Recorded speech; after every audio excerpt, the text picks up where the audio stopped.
CC, CEO, wanna change your life? Come see me, yo. I'ma teach you how to build up wealth for your family, not just for yourself. I'm a bestseller, a house flipper, a businesswoman, a go-getter, a big investor, a goal builder that could teach you to get richer like millions, baby. You really about to fill your savings. You about to have multiple streams to pass your children, baby. Let me teach you to get your credit on track in the long run. You'll make it all back at Catalyst and watch it all psychology black on firm, but we ain't all black. Lord, welcome back to the Grow Your Money podcast, where we talk about how to grow your money and not blow your money, because when you blow your money, ain't a damn thing funny.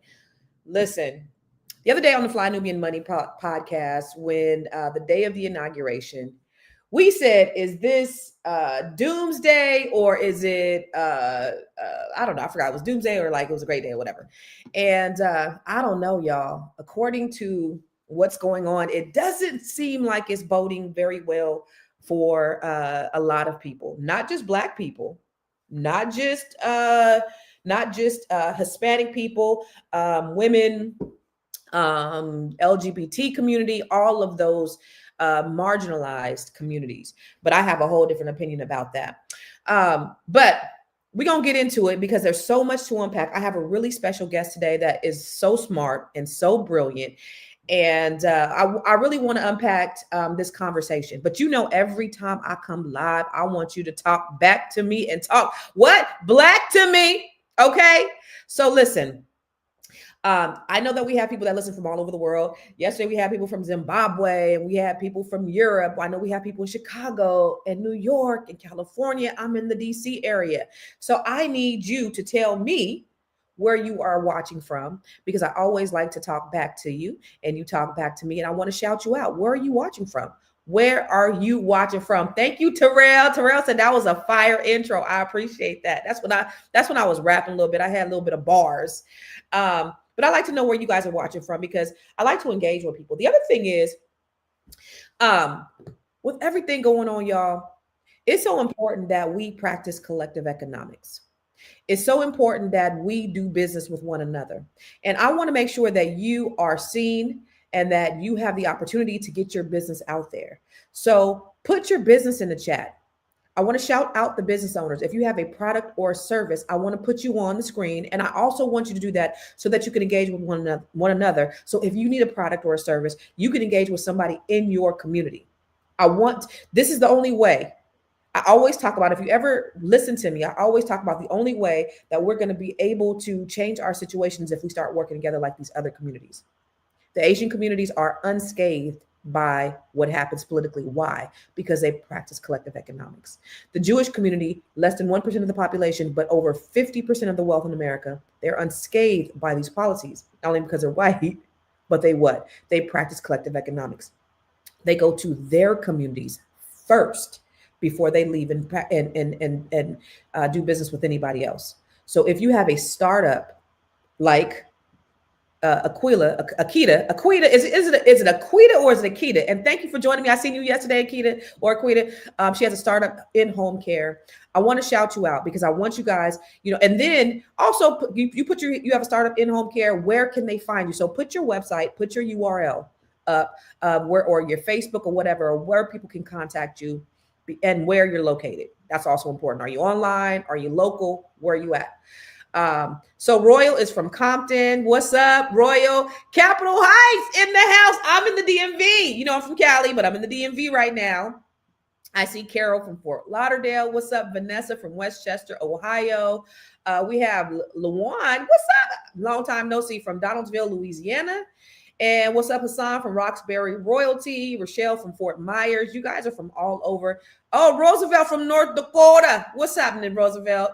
And then we got Tara from West Palm, Dennis Spraggins. I shout out to Dennis, Miss Tisa Thompson. She is an agent with Catalyst Real Estate Professionals all the way out in Georgia. Jessica said, as soon as I turned 18, my grandmother, who is an illegal immigrant from Okinawa, took me to vote. She told me to vote straight across for Democrat. I said, why? She answered, what Democrats are for, I don't know. Okay. Denise Garcia, legacies and created financial services. Okay, we got somebody in the islands watching. Oliver from Trinidad and Tobago. What's up? What's up? What's up, everybody? Again, I want you to put and there's so many people. Thank you. Sophia said, "Who are the DEI workers?" And I want to answer that question. But again, make sure you put your business in the chat. Okay, I want us to be able to support one another. Also, I have a group on Facebook called My Wealth Roadmap.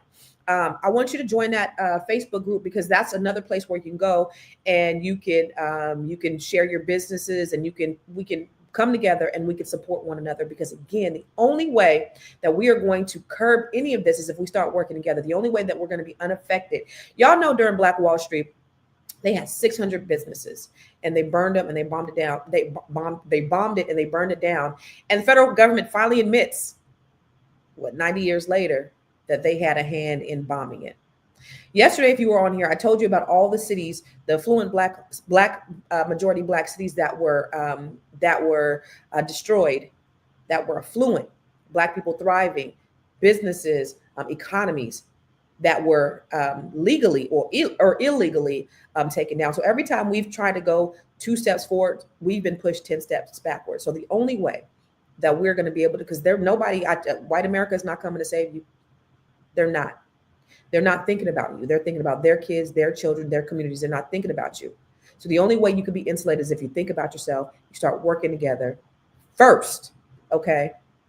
So let's talk about the whole idea of this DEI initiative. President Trump just signed an executive order that's going to dismantle diversity, equity, and inclusion programs across the federal government. Thousands of DEI employees are out of jobs effective today, immediately. So what does that mean for Black professionals?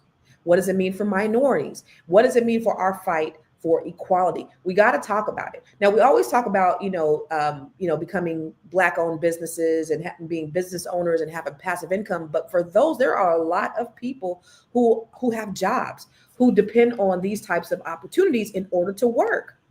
The reason why they're in place is because there have been systems put in place to exclude us.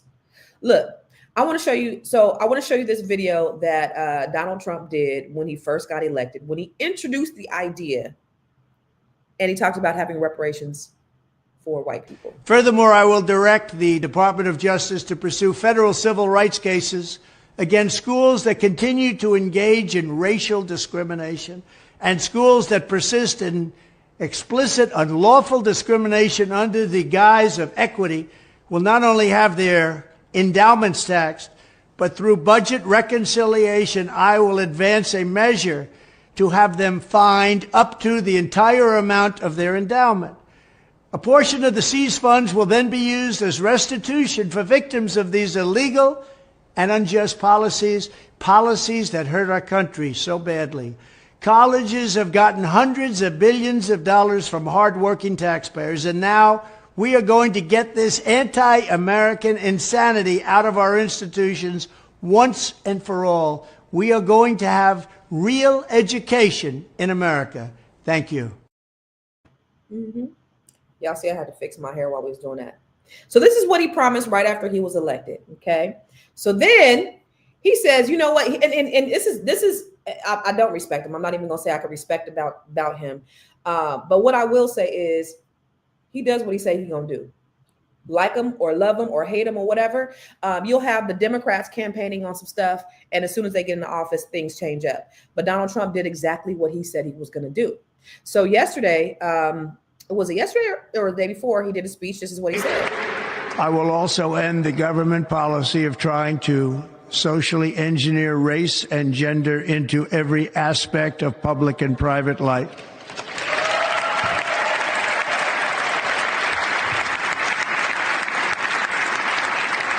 We will forge a society that is colorblind and merit-based. Now, how can you have a colorblind society in a systematically racist country? That is impossible. So now we no longer see race when we're discriminating against people according to race. This, ladies and gentlemen, we have effectively walked into the Twilight Zone. Okay, so how does this impact people's monies? Well, there are federal contracts.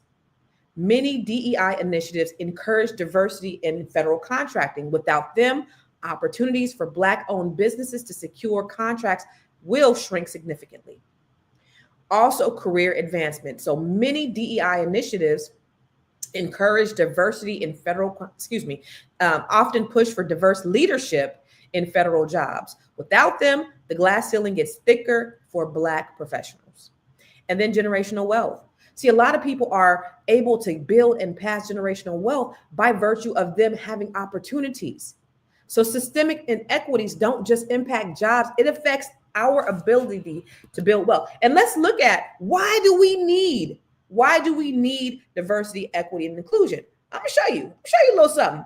Listen, there is inequity. What are we? 13% of the country, right? So if we look at federal workforce, 61.2% of the workforce is white people.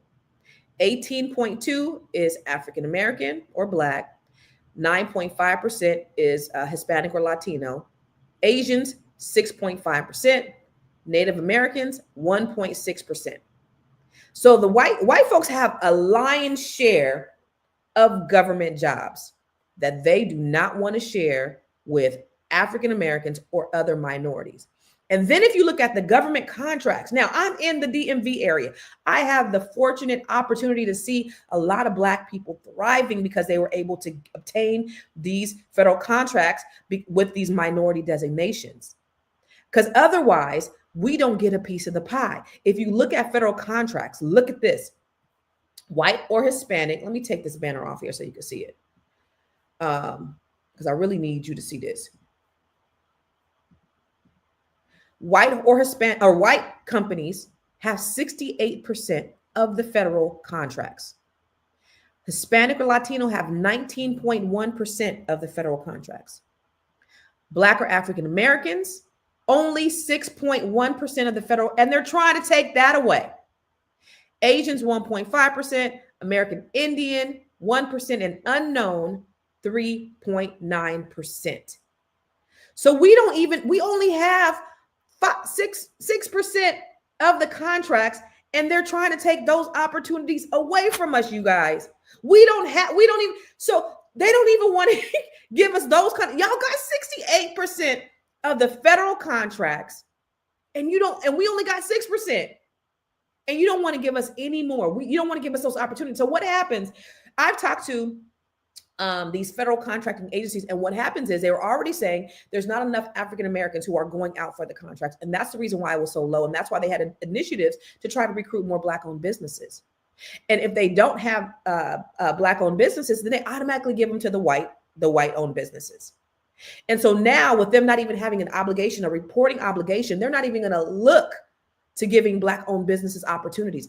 I've heard stories among stories of these federal contracting agencies or agents excluding Black people already, not wanting to give them opportunities.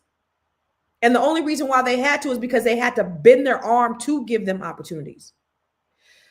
So there are so many myths about what DEI is. You know, you'll have a qualified woman, African American, and they call them a DEI hire. DEI is not intended to disadvantage white people or any other racial group. It aims to address the status quo that favors white people. Number two, the second myth is there is little evidence that DEI lowers hiring standards. So for those of you out there that's saying, oh, this is it should be MEI, merit, equity, and inclusion. This is meritocracy. This should be by merit. Well, the problem is Black and others have skills to perform the job, and they get passed up because of why? Because of cronyism. Because people hire people that look like them. We already have that issue in our community. They're already hiring people who they're friends with, who is in their network, their social circle, and they're excluding people who are qualified. So it also benefits everybody, not just minorities.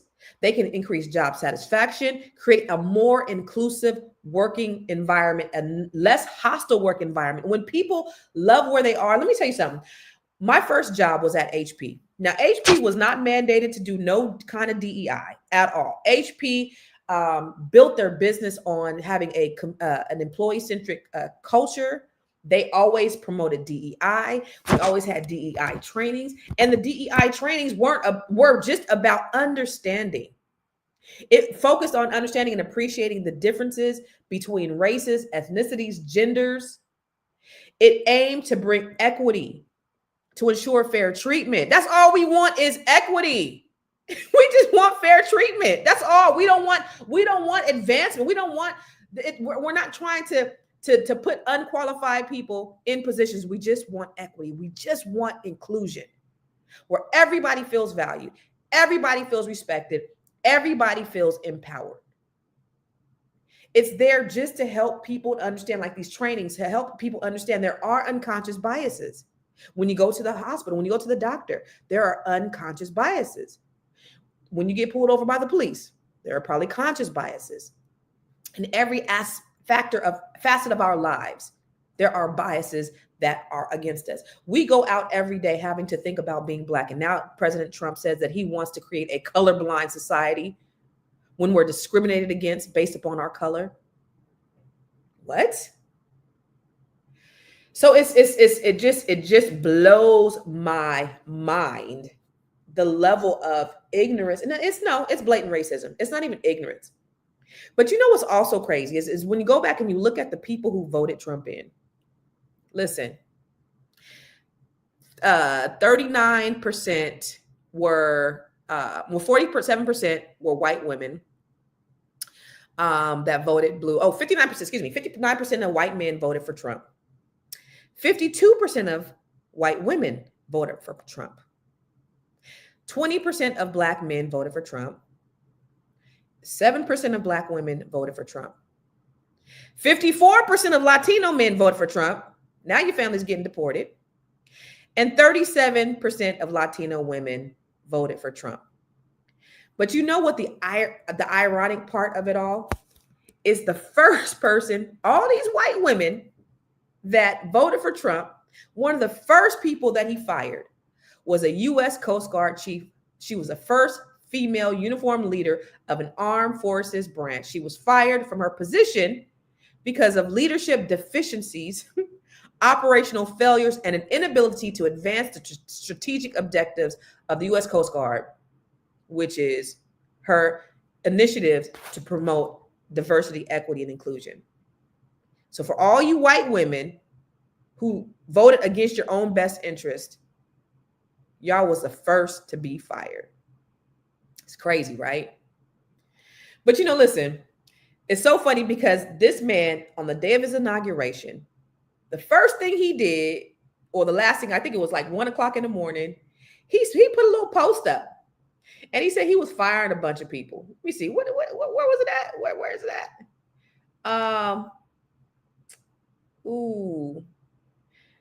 Okay. So he basically put up a post basically saying he was firing all these people. And it included Keisha Bottoms. It included, a bunch of different people. So he put this post up about 1:00 in the morning. So Keisha Bottoms said, Pimpin', you a day late, a dollar short. My resignation from the President's Export Council was submitted on January 4th. You can't fire somebody who's already resigned. Of all the things happening in my world, not sure why I am on Donald Trump's mind at 1:30 in the morning following his inauguration, but I count it as a badge of honor. I do hope that his attention to detail. I love Black Girl Shade. Don't y'all love Black Girl Shade? She said, I do hope that his attention to detail will be much more keen when it comes to the world affairs. There are real issues that need attention across the globe, no matter how you voted. I think we can all agree that targeting me, along with the man who was feeding displaced people in Los Angeles and the decorated military general in the early morning hours via social media, is not the best use of time for the President of the United States. Yo, I love Black Girl Shade. So there is an attack. There's always been an attack in this country against Black people, against people of color. And one of the things that I have a problem with is that we fought, our people have fought, we stand on the shoulders of giants, and our people have fought so hard to be included, so hard for equity. And Martin Luther King said, I fear that I am taking my people into a burning house, with the whole idea of inclusion. And then since we fought for these civil rights, now everybody has tagged on to our civil rights. So now everybody, now it's just our rights, our civil rights that were fought for have just been watered down. So I want to bring on someone who actually, I mean, she's super duper smart. And I see there's a lot, oh my God, thousands of you on here across different platforms. I want you to know that you are tuning in to Fly Nubian Queen, or Fly Nubian Money.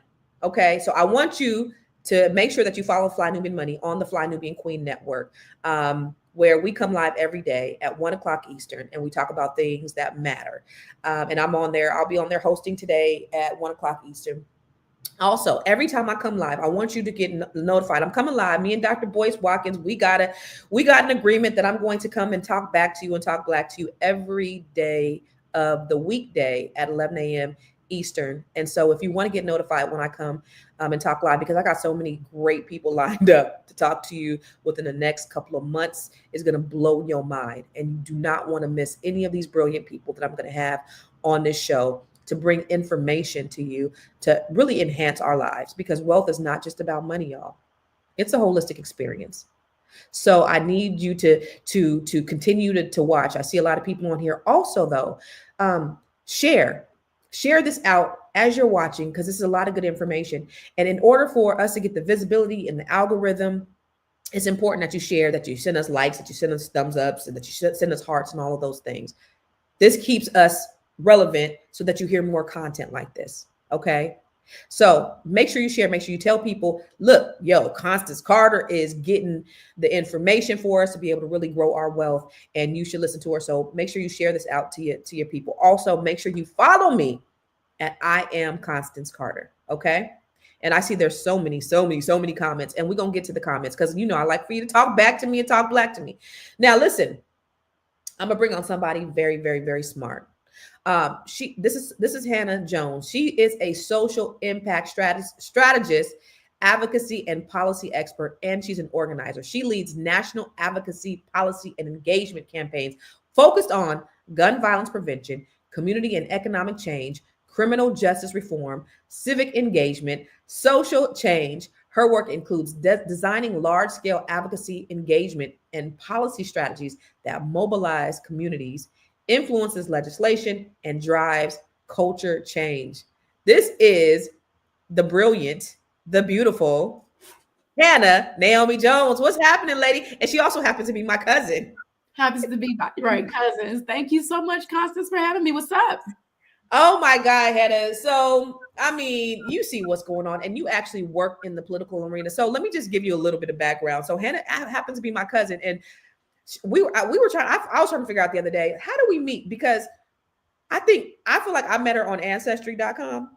Right. But then you said we met because of one of my uncles went to a family reunion or something.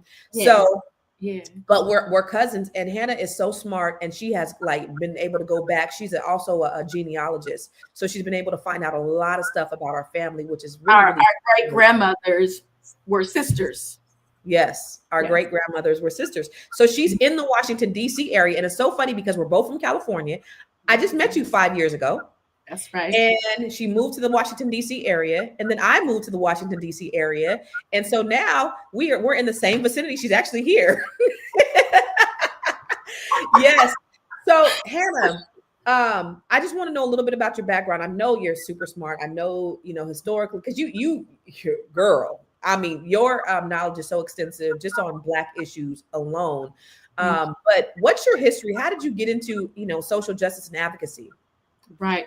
Oh, so glad you asked that. I'm just going to be frank. When I was 22 years old, I was walking in a hallway. I was barefoot in labor, calling for help after a nurse harassed me for calling an ambulance when I was in labor. My brother died at the age of 31 after being neglected in the hospital. and finally taken up to the ER. There are all these stories I have, and I'm only saying this because I only got to this work. Many people who do this work got to this work at the national level because of what has happened to them locally, bad policies, how they have basically created policies, created regulation, and created how they will be implemented.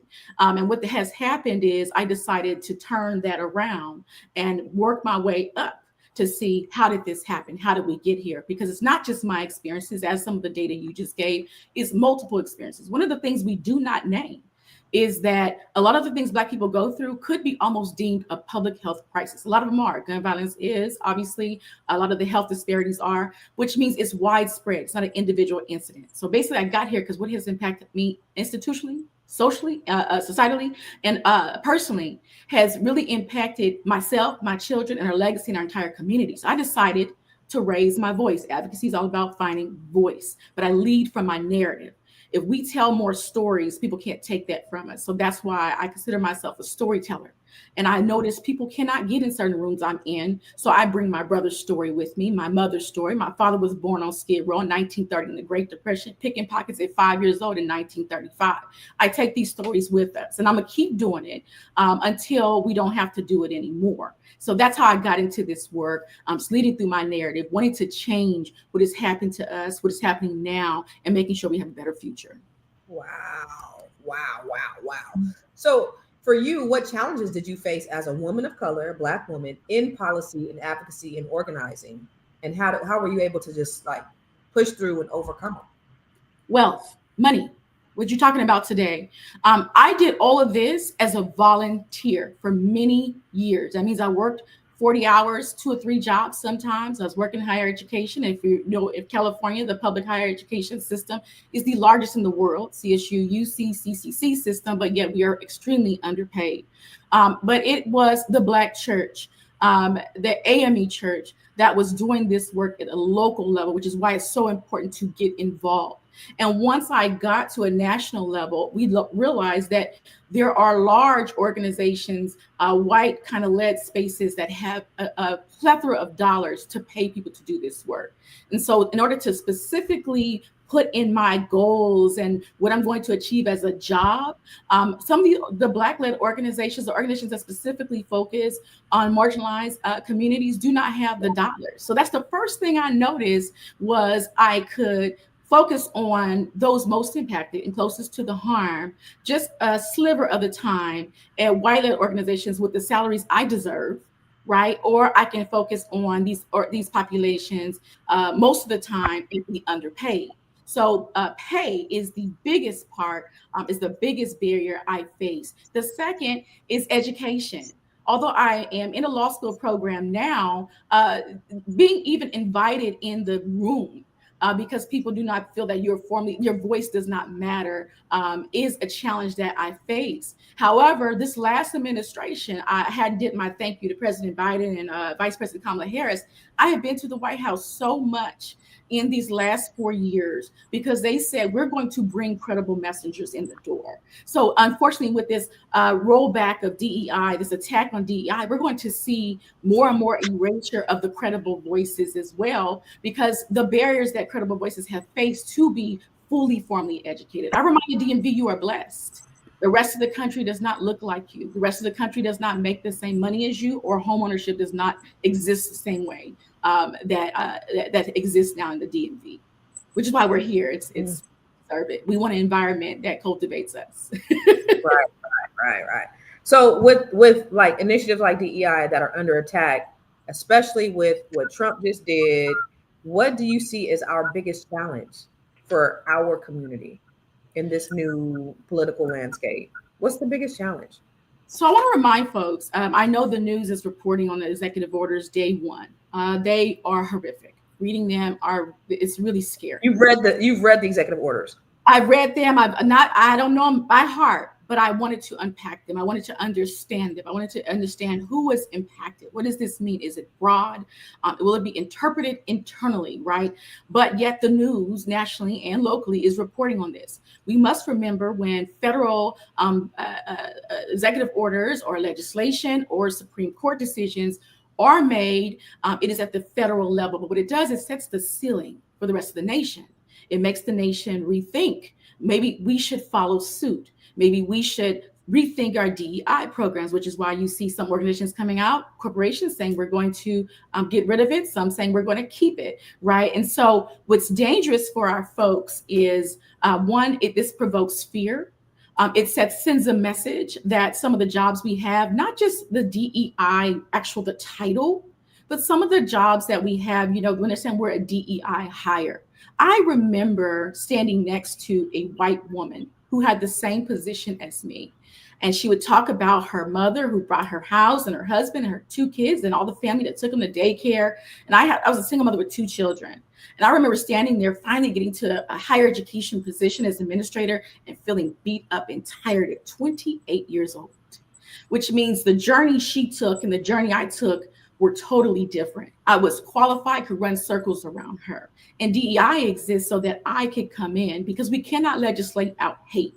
Unfortunately, we cannot trust people to do the right thing. We do have those unconscious and conscious bias, those intentional biases. And so what we do is we create these processes and policies to make sure that we have these bumper rails to keep that in effect. Those bumper rails, people will rethink them, think that they can take that out. And that's dangerous for so many of us who may be in the hiring process right now. I have people saying, I was going to leave my job, go somewhere else, but I'm going to freeze looking for other jobs or advancing right now. Let me get comfortable and stay right here. There's a fear about advancing and going to look for other employment, because we do not know how your organization, your company where you work, or even your local assessment, your state. We're fortunate to be from California in terms of Governor Newsom, and Maryland also has a phenomenal governor, right, who sets the ceiling for the state. But that's not the same for Atlanta. Talking to the Uber drivers, just came from Atlanta, and it was happening there in Florida. And so unfortunately, these states most likely will mirror that, and so it will become closer to home.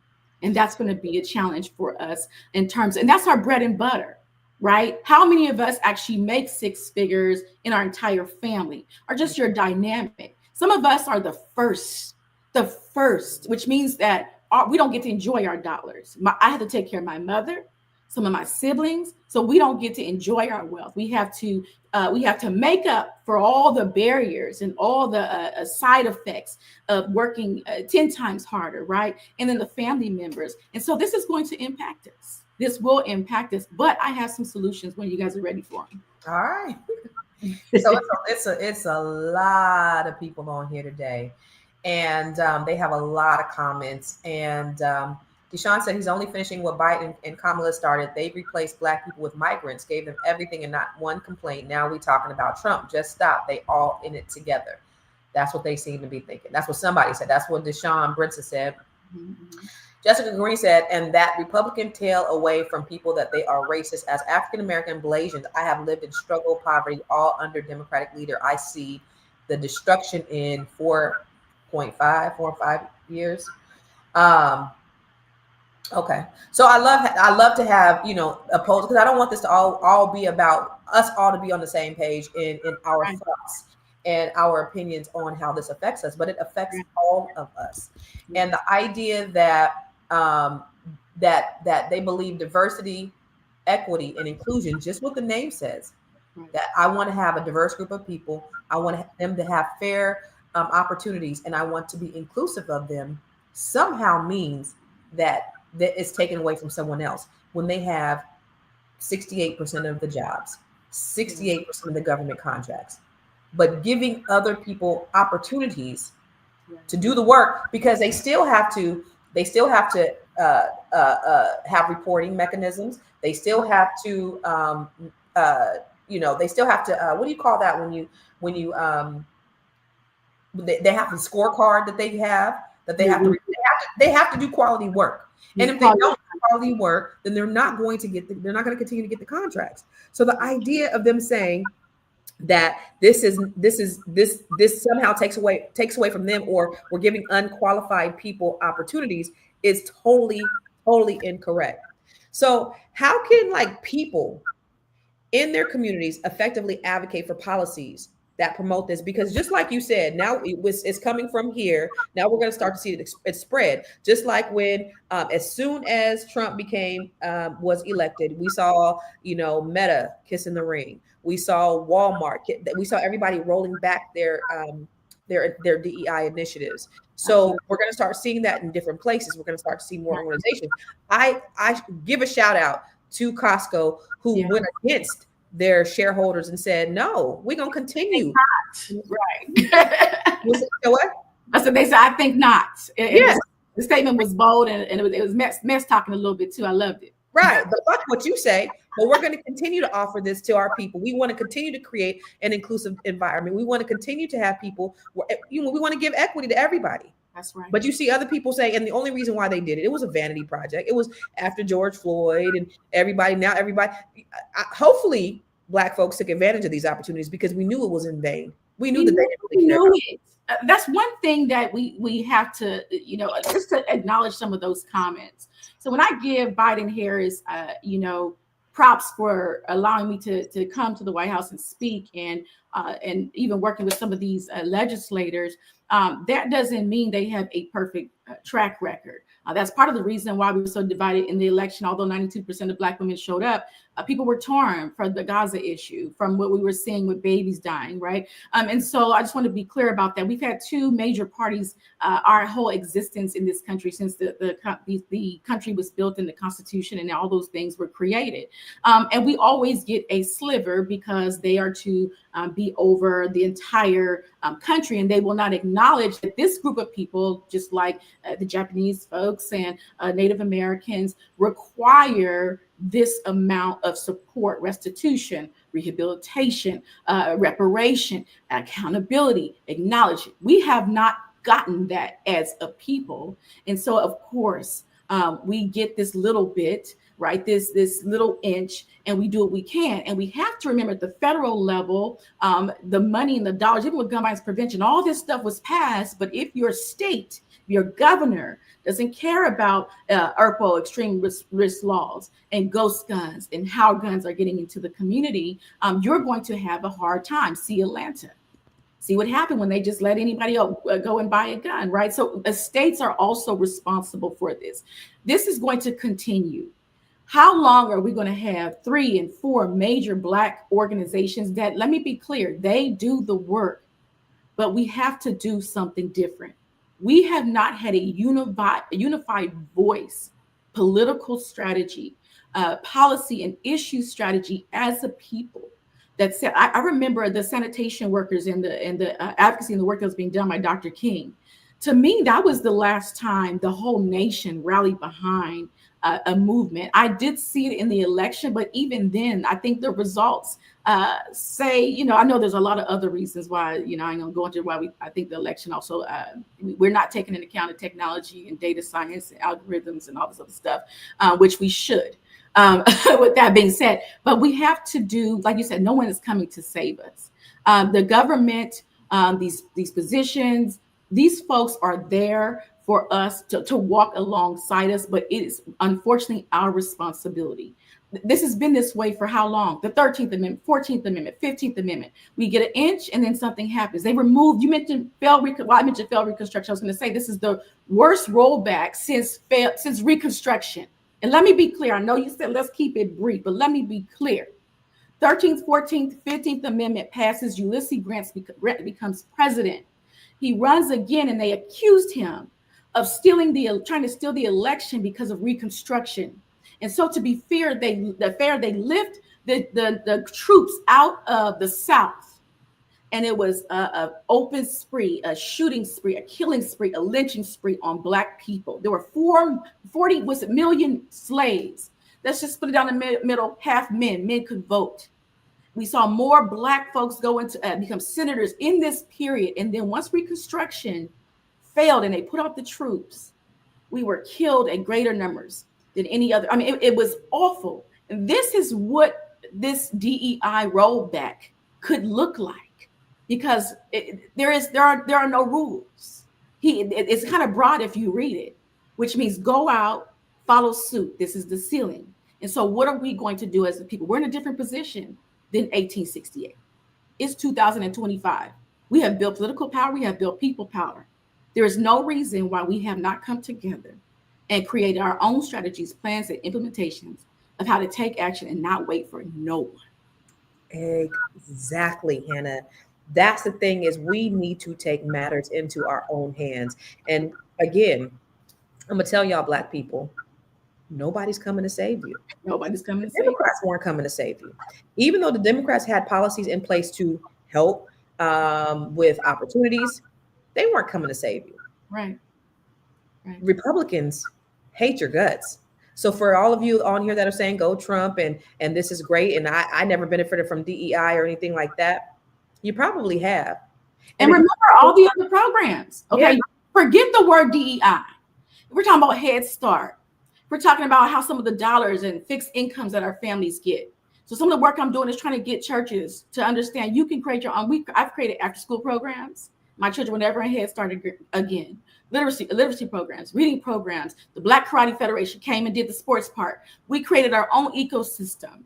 Although we are in an environment, and we have to remember the reason why I'm saying this is not going to change. Caste came out last year by Ava DuVernay, but it was based off of the book by Isabel Wilkerson, Caste. Our caste system that this country was built on is embedded. This will be our fight, unfortunately, until it's no more, until we actually do insert ourselves into a space, but what Claude Anderson says, with exceptionality. It's very important because we can become them, right? We're not racist, but we can be, Black people can be anti-Black, right? We have to remember that, right? So look at this comment right here. Yes. She said there has never been merit-based hiring. If hiring was merit-based, then there would have never been a need for DEI or affirmative action. Period. Boom. Do you understand the fact that we needed? The fact that we needed. Absolutely. Absolutely. Absolutely. And we have a track record, literally, from the open heart surgery. I mean, all the things that we create and do better, right? I mean, without some of us formally being educated. I remember the guy, I think, Gifted Hands, that movie, and they wouldn't let him go to medical school, and he could do the surgeon's job. Right. How many stories are like that? Right. Remember, and so Elon Musk, I remember, and I did a post last year about it, but Elon Musk said that DEI must DIE, and it went viral.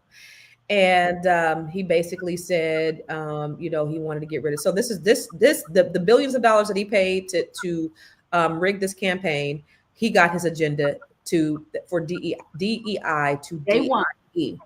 And then, and obviously that was high on the agenda level. That was high on a priority list for Elon Musk, because this is Elon Musk's presidency. This is not Donald Trump's presidency.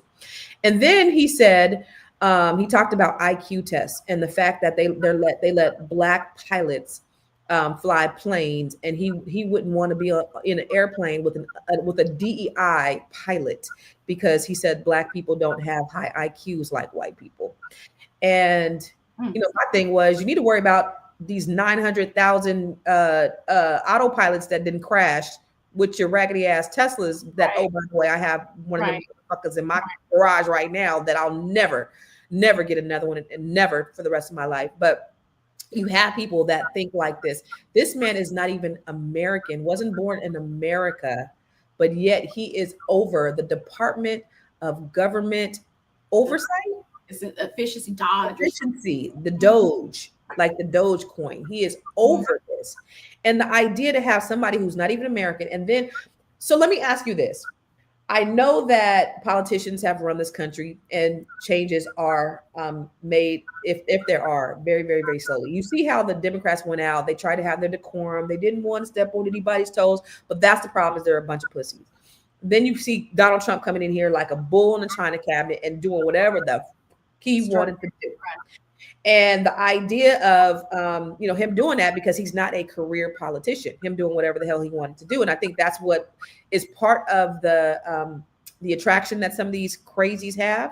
But it's also, is it better to have a non-politician in office than to have a politician who is just, the status quo? What do you think?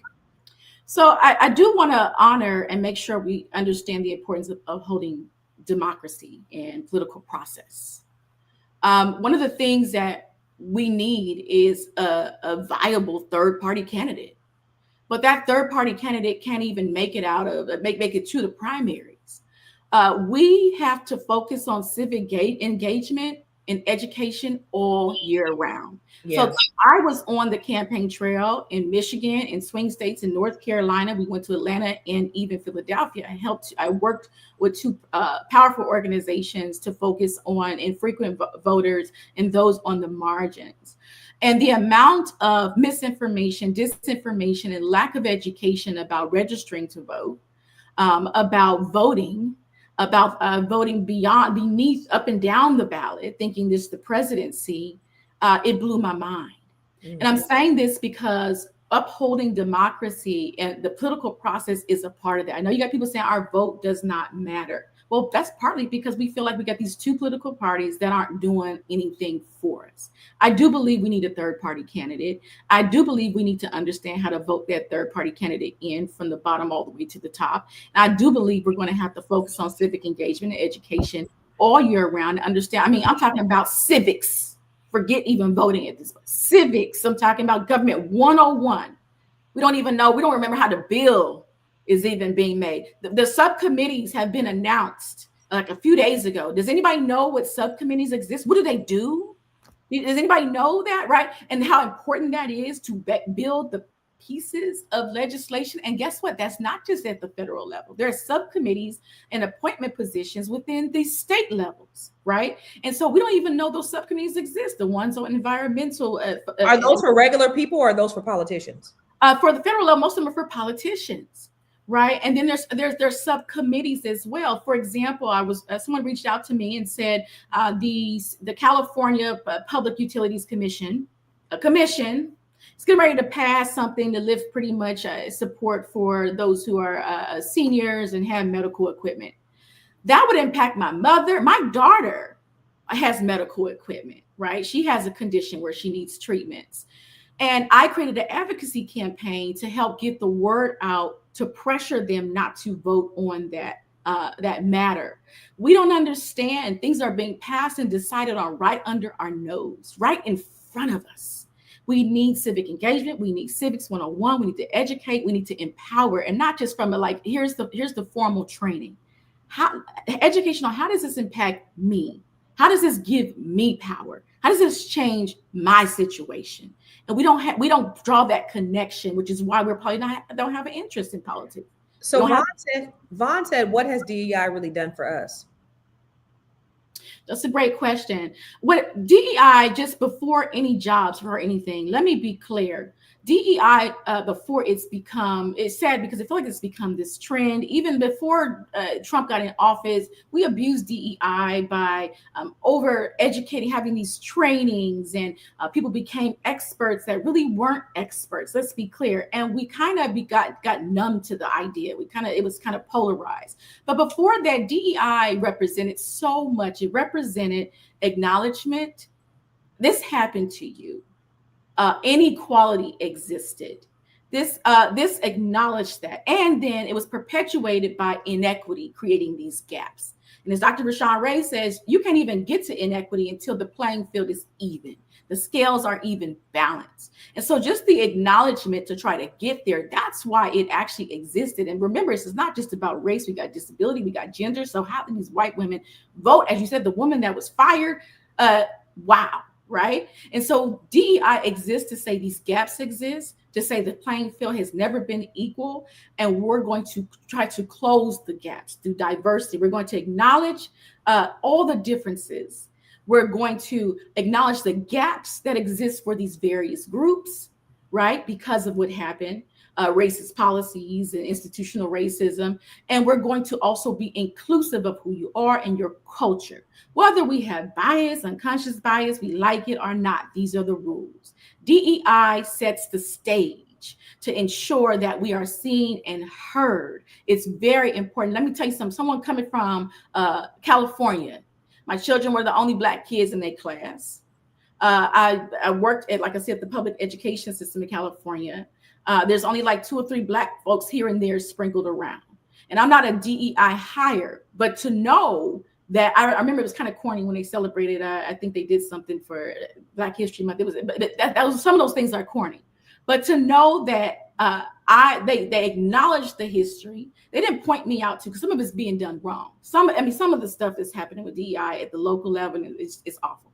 But the acknowledgement, right? The accountability, but unfortunately, it is up to those let's say state and the federal, but also your organizations. These are in your HR handbooks. These are, you know what I'm saying? Like, it is up to these organizations to also mirror this stage and ensure that you feel safe, you feel heard.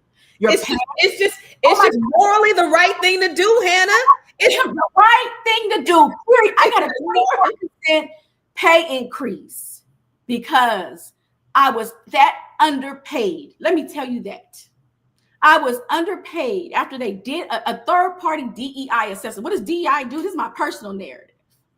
I was underpaid compared to my colleagues. And I had to get a 24% raise. I probably could have sued the hell out of them. That's what DEI did. Holding them accountable, making up the difference. Wow. How long did I work and not get the dollars? They should have paid you back pay. Back pay. That's crazy. GMB Heath said, "Who is our guest and how can she be reached, Hannah? Where they find you?" You can follow me on socials at Hannah Naomi Jones. You can email me at Hannah Naomi Jones. You can go to my website, book me. I'm going to launch some coaching very soon. But the biggest thing I'm going to do is launch an initiative called the Advocacy League. I believe all of us should be practicing everyday advocacy. We all have the influence and the power to change at least one thing that is impacting us institutional, societally, and personally. Advocacy is all about finding your voice. It's not being a social justice leader and marching down the street. There's more than that. Some of you are already actually doing it, don't even realize that you are an advocate. Black people have been advocates our whole life. How many people take care of their mom? Call the doctor's office and say, no, you won't do this to my mother. How many people call the school and say, you're not going to do this to my child? Those are advocates. How many people go to the school board? How many people go to the police station? How many people hold your local folks and people accountable? That is called advocacy. It's finding your voice. And I want to teach others how to do that. Get some petitions to sign around this work. Because when I say pressure decision makers, let me be clear about pressure decision makers. A wonderful woman, I hope it's okay to say, by the name of Reverend Cece Jones Davis, leads a lot of work for pardons. And she got Julius Jones' pardon in Oklahoma. She came to me and we basically did some advocacy work together. We collectively, in short, we got 3,000 signatures and 30,000 letters sent to Biden, Harris, and 11 other targets. Those are called advocacy campaigns. As a Black race, we do not use technology enough. So I leverage technology heavily. So when I see what Elon Musk is doing, it's frustrating because I can't explain it. I want to explain it to you. I want us to know and understand how technology is a vital tool to take action. And it's equivalent to what they did in the past, but it moves faster. It's more efficient. And I take those numbers. You heard I just said 30,000 letters sent, 3,000. I'm going to tell you the numbers. Okay. Good. So I'm going to launch some campaigns very soon so you guys can take action on various issues. She said, instead of complaining. We talked about last night. Yep. We have more. Here's the problem. Here's the problem. Here's the problem. Rightfully so. When I tell y'all, you have to be intentional storyteller. Y'all, listen. This is my cousin. So you see, it must be in the listen, I just met this lady 5 years ago. It must be in the DNA. It must be our great grandmothers that were sisters. They might have had some brilliance in their blood. I'm in love with you. I was like, that's my cousin. Wait, matter of fact, you got a TEDx, and the next year I got one. Yep, she got one. Yep. Literally, I was like, this is my cousin. I mean, I was so proud. But what you do, Constance, is advocacy.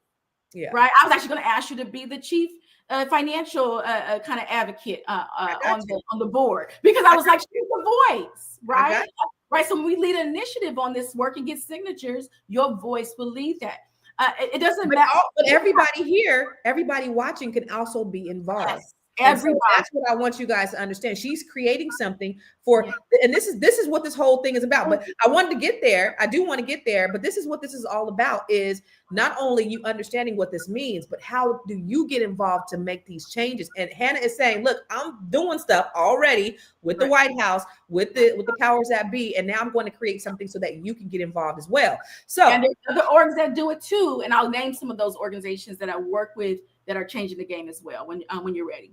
Perfect. So y'all, we're talking today, and we're almost done. We're talking to Miss Hannah Naomi Jones. Let me ask you something. So the Jones, is that from your dad? Are related by your mom or your dad? By my mother. And okay. Yes. So Jones, I was married. It's my maiden name. I was married for almost 10 years. What's your maiden name? Jones Spates. And that's from my father. And I'm fifth generation Angelino. So we have a lot of history when Black people were booming in 1928. 1930, 1932 at Club Alabama and the Dunbar Hotel. My great grandfather owned the cocktail lounge. W.E.B. Du Bois had the first West Coast NAACP convention in 1928, the Somerville Hotel, which is now the Dunbar Hotel, which is now affordable housing. Black people were winning. And then when they lifted segregation, a lot of the celebrities who were booming, integration, they created integration. All the celebrities started going to the Beverly and the other hotels. You know why? Because they thought the white man's ice was colder. They thought their service was better. That's right. And they didn't realize that was the spot. Right. And they even worship. I'm talking about this is media, music, Lena Horne, everybody. But even like I said, W.E. Du Bois, even political figures came down. They had a church even down the street where they would go on Sunday. The Black community was booming in LA. What we call South Central today, South Central in the 90s, ironically, that birthed rap music in the way LA rap music. And we had all the gang violence and gun violence, was the home of Black liberation and wealth. Yes, the color line was drawn, but we had opportunities. What happened? How did that change? How did it become the South Central we know today? Urban decay, the powers that be, taking the economies out of taking the money out of the economies and creating Wall Street. It's just a different version. Yeah, it's all by design, y'all. And flooding our neighborhoods with drugs, the CIA putting crack cocaine in our neighborhoods, all of that. Rap music is a part of it too. But we're talking to my cousin, Hannah Naomi Jones, and we're talking about DEI. And she's doing a lot of great things in the community. And Hannah was also part of the Net 7 Collective. So I don't know if you guys know what the Net 7 Collective is, but the Net 7 Collective is women from all over the country. And you get to meet people like Hannah. And we're starting our 5th cohort on next Wednesday. So I'm only going to be taking interviews for the next 3 days. But let me just show you just a little bit about the Net 7 3 or Collective. 4 years. I've been praying for a business coach. I knew that I read many times that all the most successful people have a coach. Coaches have coaches. I've learned how to purchase land. I've learned how to do overages in real estate. And I even learned some different things with credit, that I've gotten my credit cleaned up with my bankruptcy, that I'm almost in my home stretch. Doing everything right now and applying it. I finished 2 ebooks. If I could do it, anybody can do it. And started a nonprofit. Gotten more out of this than I ever anticipated. Constance has done an amazing job at placing systems to allow us to understand how to prosper in our businesses. I'm telling you, I would move heaven and earth not to miss one of these sessions. Yes, that is the Net 7 Collective. That is where I coach Black women from all over the country to increase their net worth by 7 figures. And I show them how to monetize their genius, do that thing that they're really, really, really good at, and figure out how to monetize it. What was your experience like in the Net 7 Collective, Hannah? It's funny. A lot of people call me Naomi. That is your cousin, my great grandmother's name. I was named after. Yes, that's again my mother's side. What was powerful about the Net 7 Collective is actually what we're kind of talking about today. And there's a need for safe spaces. Although there was so much knowledge and information, I personally go through so many environments and spaces where I love Olivia Pope because that became my alter ego. Just like Sasha Fierce for Beyonce, it was Olivia Pope for me. But it wasn't healthy to constantly be, look at, if you actually watch Scandal, she didn't lost her mind. She was cold and everything else. So I'm saying that because she was powerful, but that wasn't a healthy space. Net 7 Collective first let me stop holding my breath and gave me sisterhood. Everybody is not a part of Delta and AKA and has the sororities, a part of Jack and Jill or various groups. And even some of those are competitive in other ways. It was such a safe space where I can stop holding my breath And I was not being judged by how well I spoke. I've had red lipstick on. If my hair was done, I could have came in there with an afro and a pick in my hair. And these women welcome me. That's first. There is a need for Black women to breathe, feel safe and not judged. And for you to make that space, Constance, which is a product of your experience, which I love, you're unapologetically you. The second thing was the knowledge. I mean, you were getting in one session things you would have to probably take a full semester or probably get a full degree for in 1 or 2 weeks, because these women were so educated. But they were, if we chose a topic, can you imagine each of these folks having experiences and information on the call? Get a pen, get a paper, take notes, and then you're empowered to take action. They even help you ideate how you will apply it. So it was like a working group. It was powerful. I loved it. And I was extremely flawed. I missed sessions and I was so busy. I traveled all over the country. I went through my own mental health challenges, didn't want to show up and be on camera. There was no judgment.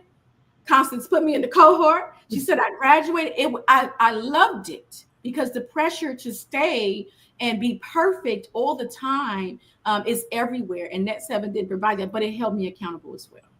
Thank you. So if you are interested, I mean, go to my website, constancecarter.com, just to get a little bit more information about Net 7 Collective, or you could just book a call with me. Go to bookwithconstance.com. One final question, though.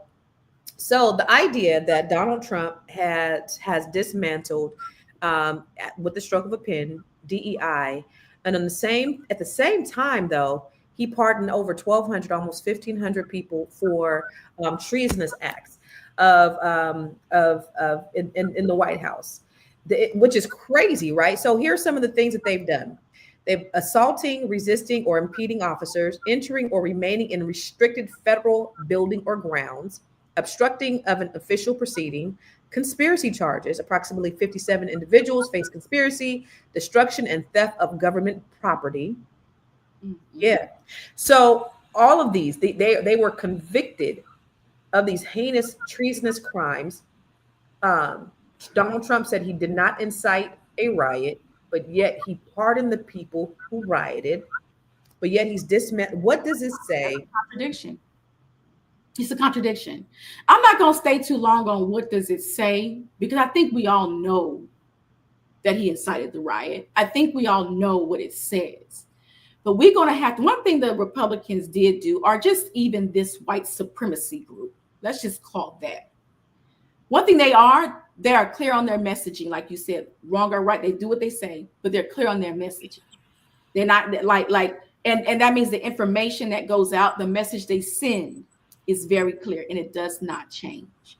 They also leverage the very policies we use for us to have liberation, freedoms, and rights. Why have we not used the 14th Amendment like a double-edged sword?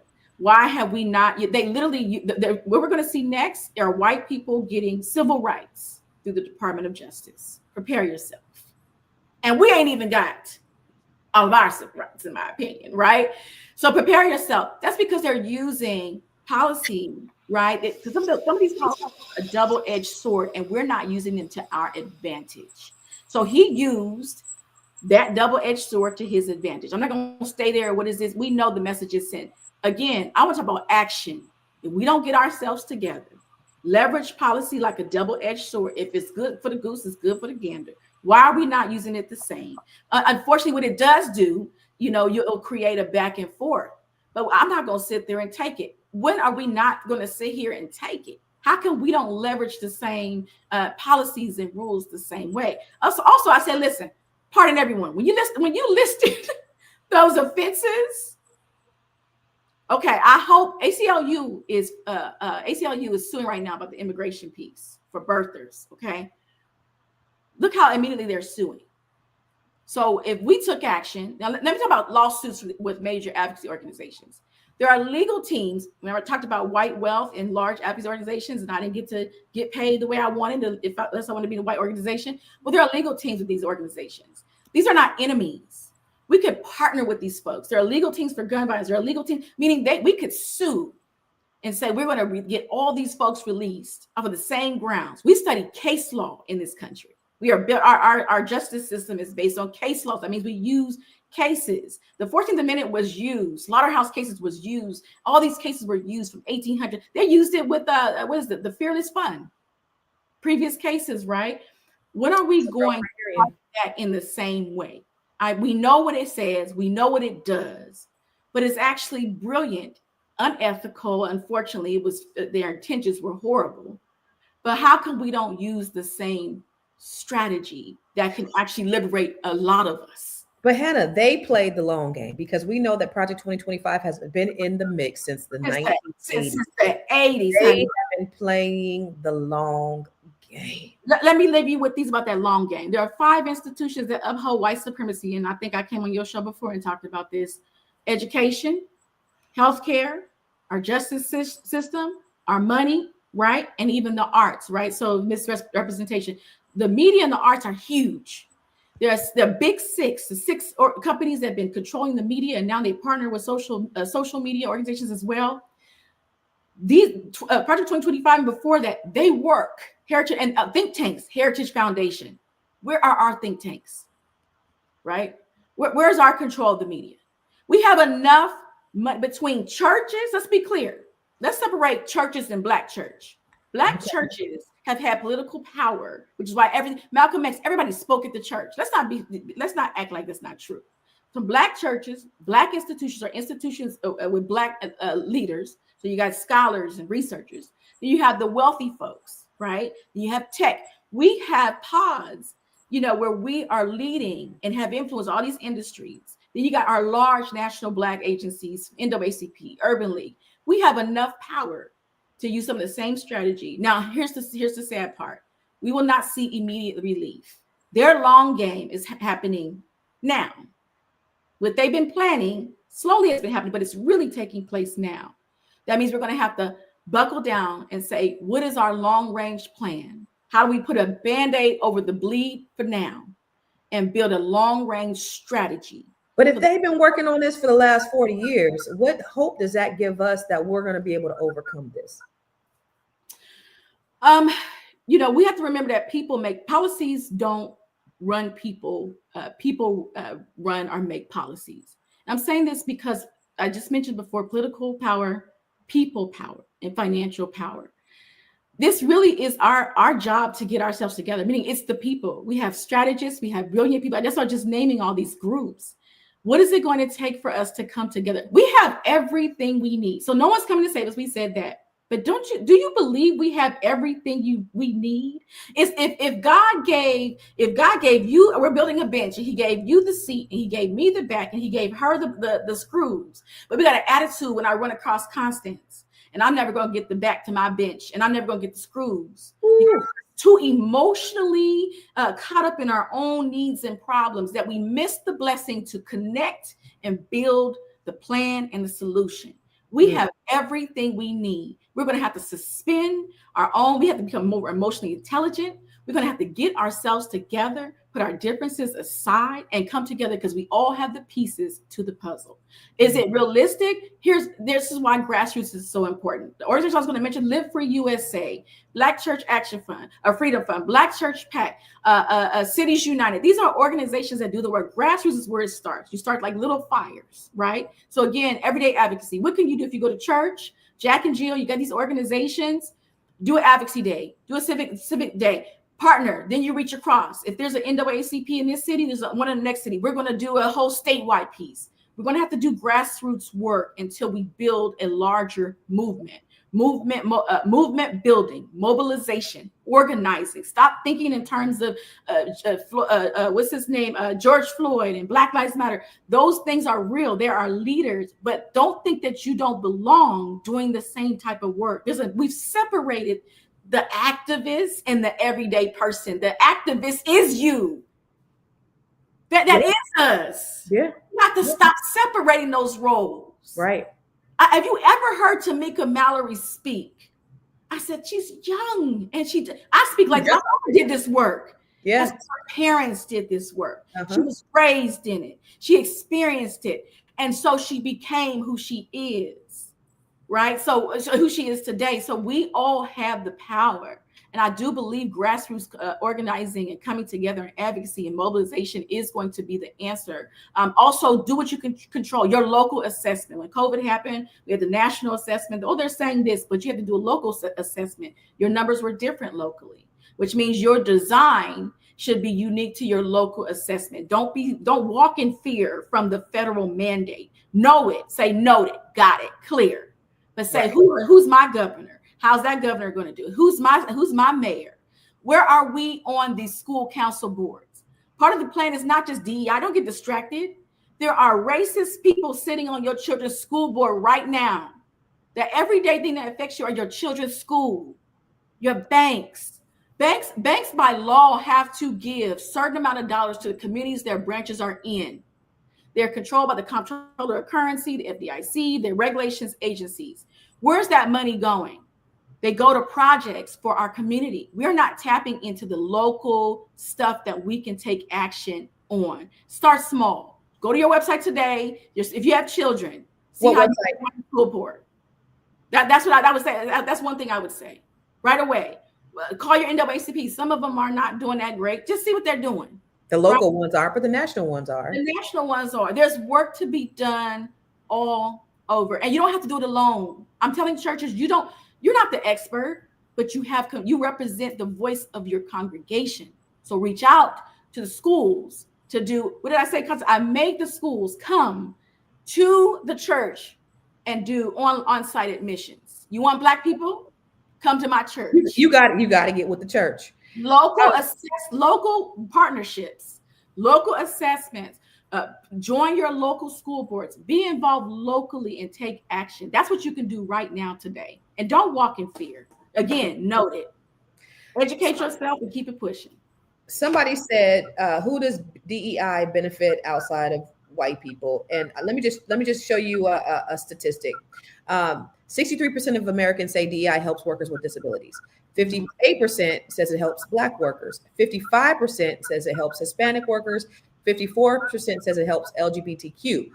Make no mistake, white women have benefited disproportionately from DEI efforts, holding nearly 19% of all C-suite positions. Black people hold less than 5% of C-suite positions. We're going to get out of here. I got to get to my next podcast, y'all. Hopefully you tune in to Fly Nubian Money, because we're going to talk about, I think we're talking about Cam Newton today, and I'll be hosting that one. But make sure you tune in at 1 p.m. Eastern, which is going to be in about the next 45 minutes. So we're going to have an engaging dialogue with some of the most brilliant women. But I do want to know, Hannah, what are your final thoughts? I'm going to give you an opportunity to say your final thoughts. Where can they find you? How can they work with you? Give them the contact information of what they can do to work with you and what they can do to make an impact on their community. Absolutely. Thank you for, first of all, having me. It has been an honor. I love doing this, anything for Constance, and I hope this was helpful to those who are watching. I'm going to say it right now. I know the election is over, but that's the problem. Please make sure you're registered to vote. Check your registration. You're responsible for your household. Make sure your household's registered to vote, and not just register, educate yourself on a continuous basis. That means understanding what's on your ballot. There is more than the presidential election. Some of our governors are up for re-election, are incumbents. A lot of things are happening. So please make sure that you are registered to vote, educate yourself, do that civics piece 365 days a year. That's the first thing. Partnership is the second thing. Find out who is doing what locally. And I mentioned this, and see how you can partner. Closed mouths don't get fed. One of the things I do is I have no problem reaching out and asking, could we partner? You wouldn't believe how many people don't say anything, or they say not at this time, but all it takes is one yes. So I may send 10 emails out, one or two people will respond, which means we're good to go, we're going. Also, don't think advocacy is just a march. It's an advocacy day. It's an after-school program. It's a reading program. It's a sports camp, right? It's solving a problem, or activations to solve a problem. I want you to think through, how can what has affected you personally, institutionally, and societally, right? What problem do you want to solve, right? How can you do that within your own individual influence and your own location? Who can you partner with to make it happen so you don't carry the burden on your own? And how can you take action to change something that's happening within your life and community? That is what I want you to ask yourself and do. So civics and taking action. The last thing, you can find me again, HannahNaomiJones.com. Follow me at Hannah Naomi Jones on all social media platforms. But again, look out for the Advocacy League. I want you to be a part of the league. The name League is because I love the Justice League. Again, we have everything we need. So you can take action, Advocacy League. And I partner and work exclusively with livefreeusa.org. We focus on gun violence prevention, criminal justice, you name it, or overcriminalization of the poor. And what I want you to do is go there, sign up, and there'll be plenty of opportunities there as well for you to take action in your community. Good shit. This is my cousin, y'all. This is my cousin, y'all. This is my cousin. This is my cousin. We smart. Look, before I go, I just want to one more time for those who may be interested in that 7 Collective, which Hannah was also a part of. Attention, Black women. Yes, I'm talking to you. 2025 is among us. You have a unique genius that people will pay handsomely for, but you don't know how to monetize it. You want to build your net worth, but you don't really know how. You want to get out of that rigid 9 to 5 and become an entrepreneur. You want to be able to communicate effectively and tell your story, to sell your story, to generate passive income. You want to be able to build an entire ecosystem that runs fluidly and makes you money while you're sleeping. Well, these are the things that we do inside the Next 7 Collective. This is where I'm helping Black women from all over the country that are brilliant, just like you, and looking to monetize that brilliance. The next cohort is coming up soon. So go to bookwithconstance.com. If you are a Black woman or you know a Black woman, send them my information. I got a few spots available, and I'll be taking interviews the next 3 days. And after that, it's done. It's a done data. It's a wrap. So if you want to increase your net worth in 2025, I'm here to help you. Now, listen, you guys, wasn't this an amazing dialogue? Don't I have some of the most brilliant people that I get to talk to, that you get to listen to? So Hannah said, we got to organize locally. Mm-hmm. Yeah, we have to hold our leaders accountable. Yes. But most important, we have to be the solution. We got to start businesses. We got to mentor. We got to create opportunities for ourselves, because Black people, nobody is going to save you. We have to invest in ourselves. That means in things that's going to be an asset, but you are your biggest commodity. You are your biggest investment. What does that mean? That means you need to invest in yourself. I've spent literally hundreds of thousands of dollars investing in myself so that I could be the person I am. It has paid off tenfold. I've made 8 figures over my life period, because I continuously invest in myself. Economic power comes when you invest in yourself and you invest in other things that are going to give you a ROI, a return on your investment. Most of us are employees, but we want to get to a place where we go from employee to be self-employed, to be business owners, to be investors. An investor is somebody who has their money making money for them, where they don't even have to work for it. Their money is just making money. Don't you want to be in that position so that you don't be affected by these things, so that we can create our own? Because Black people, nobody is coming to save you. Use financial literacy. Get your IQ up. I have the Grow Your Money Club. Go to growyourmoney.club. You can go there and get information on all types of financial literacy, from credit to business credit, to investments, to then making your money work for you. How do you create a sustainable business? How do you write a book? How do you have multiple revenue streams? Go to growyourmoney.club and you can sign up for a nominal fee, only $97 per month. And I drop trainings in there every month so that I can help you to be able to grow your money and not blow your money. So family, I'm so glad that you guys stuck with us. There are thousands of people watching across multiple platforms. But, as I reflect, refocus, and we rise. Yes, this policy, y'all, it's a blow. Yeah. But we as Black people, we have faced far worse, and we've come out far stronger. Yes, we have. Isn't what they're doing. The question is now, what are we going to do about it? Hannah said, advocate.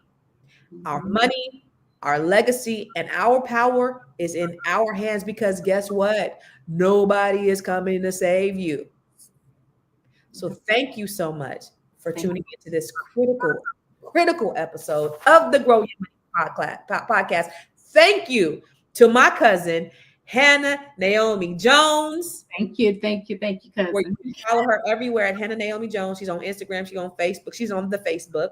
And you can actually work with her. She's creating a cohort where she's going to teach you how to do some advocacy at a grassroots level so that you can make an impact, because the power is in our hands. So listen, I'll be back tomorrow talking about some good shit that impacts you personally. Remember, growing your money is not just about money. It's about a holistic wealth experience. It's your mind, your body, your spirit, and everything else in between. So I appreciate you. And I'll see you on the Fly Nubian Money broadcast on Fly Nubian Queen TV on YouTube. So make sure you come back in about 40 minutes now, and I'll be over there talking about Cam Newton and some other shit. All right? Take care. God bless. We appreciate you. Thank you, Hannah.